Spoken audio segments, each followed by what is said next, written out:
Every who down in Whoville liked Christmas a lot, but the Grinch, who lived just north of Whoville, did not. Hi there, I'm Rachel, and I'm going to be reading part of my favorite childhood book, How the Grinch Stole Christmas by Dr. Seuss.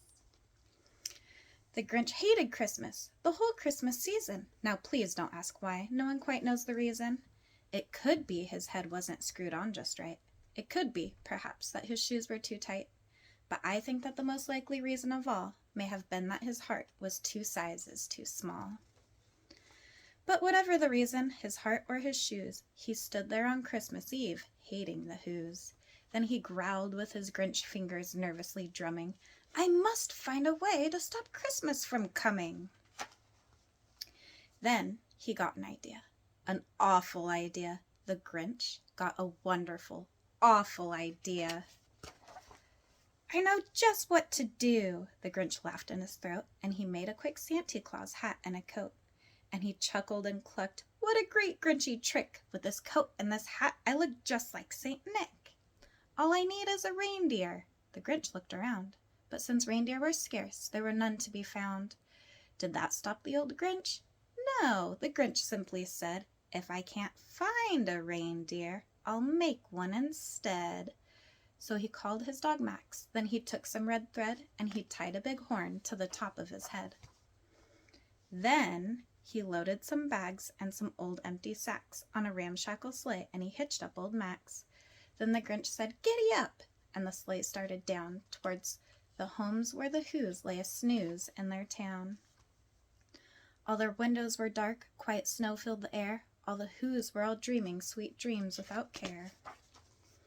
Then he slid down the chimney, a rather tight pinch, but if Santa could do it, then so could the Grinch.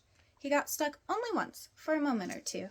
Then he stuck his head out of the fireplace flue, where the little Who stockings all hung in a row. "These stockings," he grinned, "are the first thing to go."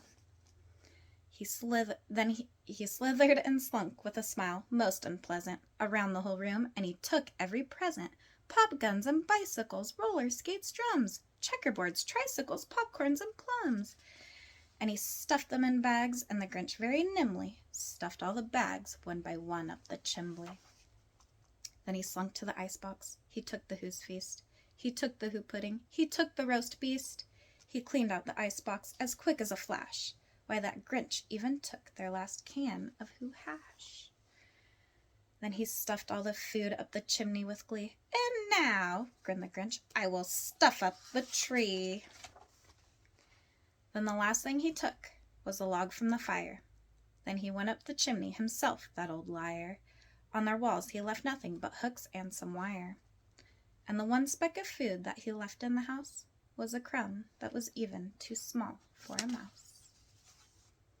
Then he did the same thing to the other Whos' houses, leaving crumbs much too small for the other Whos' mouses.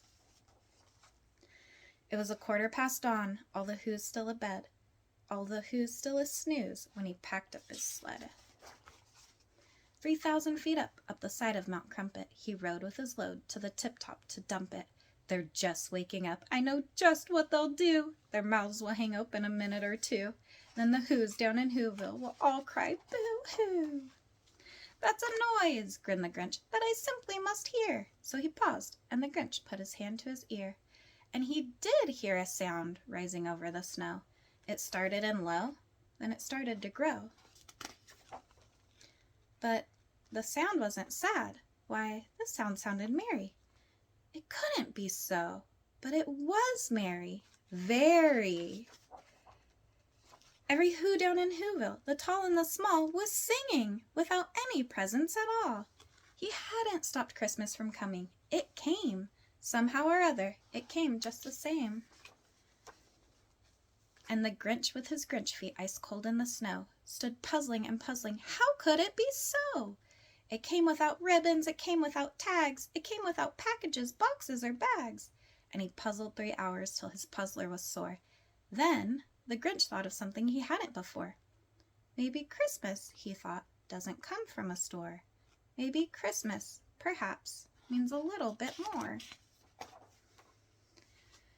And what happened then? Well, in Whoville they say that the Grinch's small heart grew 3 sizes that day.